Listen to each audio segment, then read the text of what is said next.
termasuk bagian yang ke-6 yang terambil dari Matius 4 ayat 1-11, Markus 1 ayat 12 dan 13, Lukas 4 ayat 1-13. Persiapan pelayanan Yesus bagian yang kedua tentang pencobaan iblis kepada Yesus. Yesus berumur 30 tahun ketika memulai pekerjaannya. Waktu meninggalkan sungai Yordan, Yesus penuh dengan Roh Kudus dan memimpinnya ke padang gurun. Di sana ia dicobai iblis selama 40 hari. Selama itu pula ia tidak makan apa-apa. Roh Kudus masih dalam proses mempersiapkan Yesus Kristus dalam memasuki pelayanannya. Jadi pada bagian ini masih berhubungan dengan bagian sebelumnya tentang baptisan Yesus. Dalam perikop ini seringkali diperdebatkan orang tentang apakah Yesus dapat berbuat dosa. Kata iblis kepadanya, "Jika engkau anak Allah, suruhlah batu ini menjadi roti."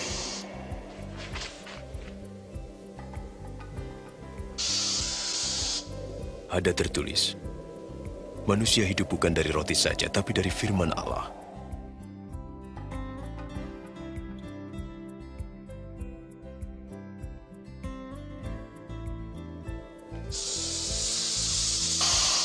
Lalu iblis membawanya ke tempat yang tinggi dan menunjukkan seluruh kerajaan dunia. "Aku berkuasa atas semua kekayaan dan kemuliaan itu, dan aku akan memberikannya kepadamu jika engkau sujud dan menyembah aku." Ada tertulis, sembahlah Tuhan Allahmu, dan pada Dia sajalah kau berbakti.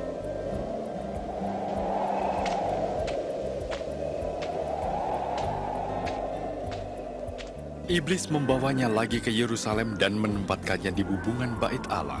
"Jika engkau anak Allah, jatuhkanlah dirimu ke bawah, sebab ada tertulis, Allah akan menyuruh malaikat-malaikatnya menatang engkau, sehingga kakimu tidak terantuk pada batu." Ada tertulis, jangan engkau mencobai Tuhan Allahmu.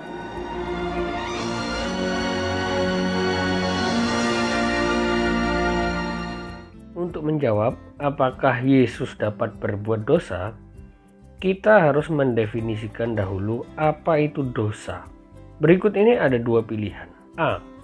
Ketika saya berencana mencuri, namun saya belum mencuri. B.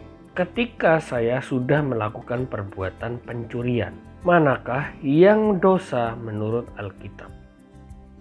Dalam Matius 5:28, "Tetapi aku berkata kepadamu, setiap orang yang memandang perempuan serta menginginkannya sudah berzina dengan dia di dalam hatinya."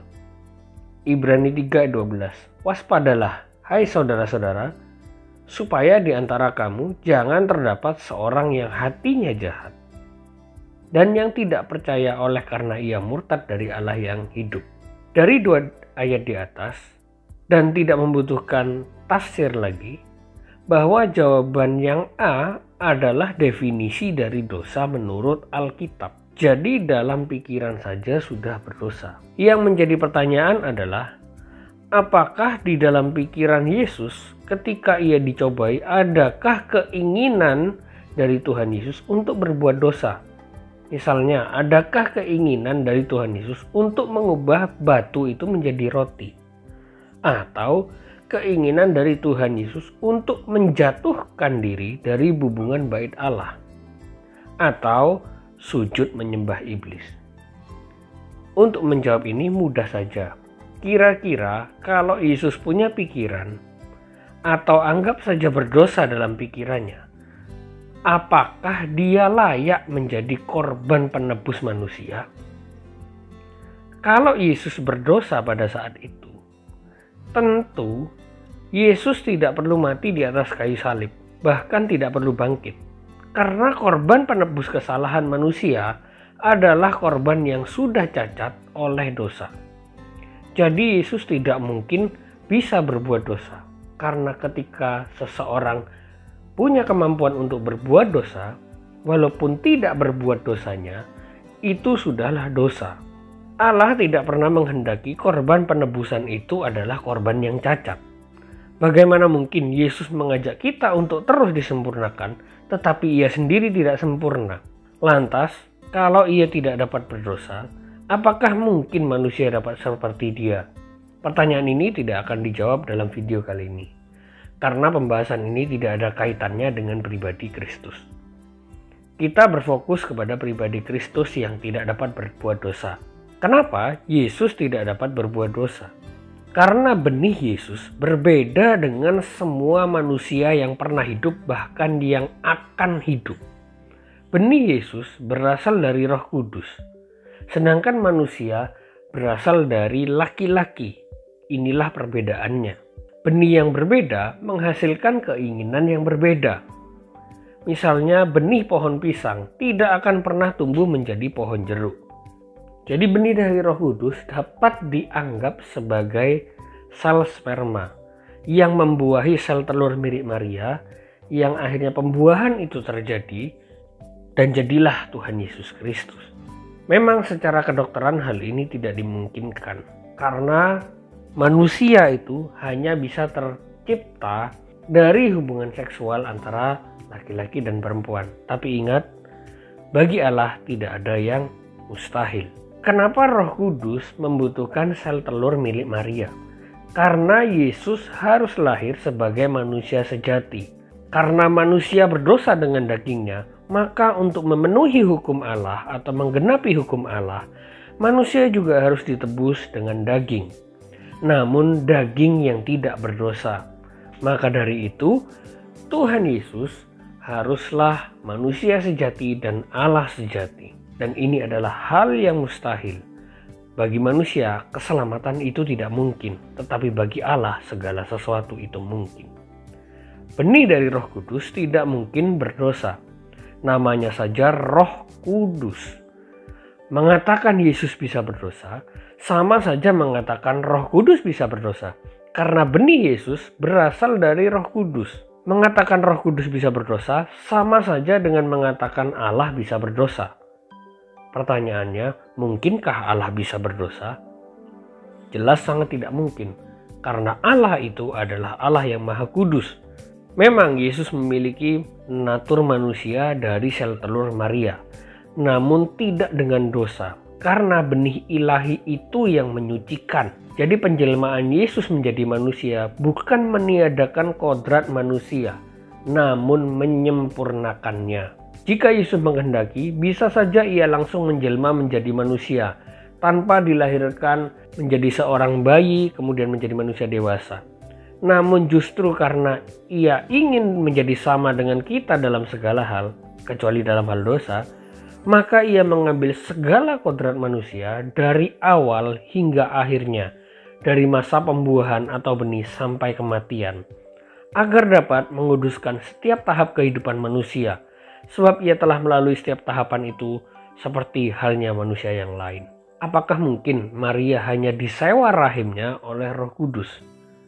Jadi Roh Kudus memberikan embrio atau janin yang sudah punya nyawa, yang sudah bisa dikatakan sebagai bakal anak di dalam kandungan Maria? Tentu tidak mungkin, karena jika demikian Yesus tidak memiliki kemanusiaan. Apa akibatnya atau dampaknya kalau mempercayai Yesus dapat berbuat dosa? Mungkin kita menganggap hal ini tidak menjadi masalah besar. Namun kalau kita mau menyelidiki lebih jauh, ini adalah masalah yang sangat besar. Kalau kemanusiaan Yesus disamakan dengan kita yang dapat berbuat dosa, berarti Yesus juga harus disamakan dalam segala hal dengan kita, termasuk baptisan Yesus. Artinya, Yesus dibaptis karena ia berbuat dosa sehingga ia harus bertobat.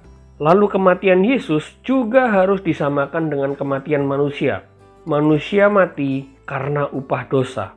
Jadi Yesus mati di atas kayu salib karena ia berbuat dosa. Apabila demikian, maka Yesus tidak dapat menebus manusia karena ia sendiri butuh ditebus. Kalau kita mempercayai Yesus dapat berdosa, kita sama saja dengan mempercayai Injil-Injil palsu yang beredar sejak dulu. Beginilah singkatnya Injil-Injil palsu itu. Karena Yesus harus disamakan dengan manusia, tentu Yesus juga harus disamakan bahwa dia punya nafsu seks. Akhirnya, Untuk mendukung itu, muncullah Injil palsu yang menceritakan Yesus menikah dengan Maria Magdalena. Sampai ada berita-berita bohong yang menyebarkan tentang Yesus punya kuburan dan kuburannya bersatu dengan Maria Magdalena. Dan sampai diangkat kepada film yang berjudul The Da Vinci Code. Kalau kita mempercayai Yesus dapat berbuat dosa, artinya kita harus meniadakan keilahian Yesus. Bukankah ini sama saja dengan agama lain yang tidak mengakui ketuhanan Yesus? Yesus sebagai manusia tidak dapat dipisahkan dengan Yesus sebagai Allah. Karena hakikatnya sebagai manusia sejati dan Allah sejati adalah satu kesatuan yang tidak dapat dipisahkan. Karena Allah tidak dapat berdosa, bagaimana mungkin Yesus yang adalah Allah dapat berbuat dosa? Kita masih memakai logika bahwa Yesus dapat berbuat dosa. Matius 4 ayat 11 mengatakan, lalu iblis meninggalkan dia, dan lihatlah, malaikat-malaikat datang melayani Yesus. Apabila dikatakan Yesus menang atas iblis menjadi teladan, maka Matius 4 ayat 11 juga harus terpenuhi ketika seseorang berhasil meneladani Kristus. Tidak pernah ada dalam Alkitab bahwa malaikat melayani orang-orang yang berhasil menang atas pencobaan iblis. Pernahkah Yusuf ketika berhasil menghadapi godaan dari istri Potifar, lalu malaikat melayani Yusuf? Tentu tidak pernah. Dalam Ibrani 2 ayat 18, sebab oleh karena ia sendiri telah menderita karena pencobaan, maka ia dapat menolong mereka yang dicobai. Ayat ini dengan jelas mengatakan bahwa Yesus telah menderita karena pencobaan, maka ia dapat menolong mereka yang dicobai. Ayat ini tidak berbunyi demikian, sebab oleh karena ia sendiri telah menderita karena pencobaan, maka ia dapat menjadi teladan bagi mereka yang dicobai. Tentu ini hal yang berbeda.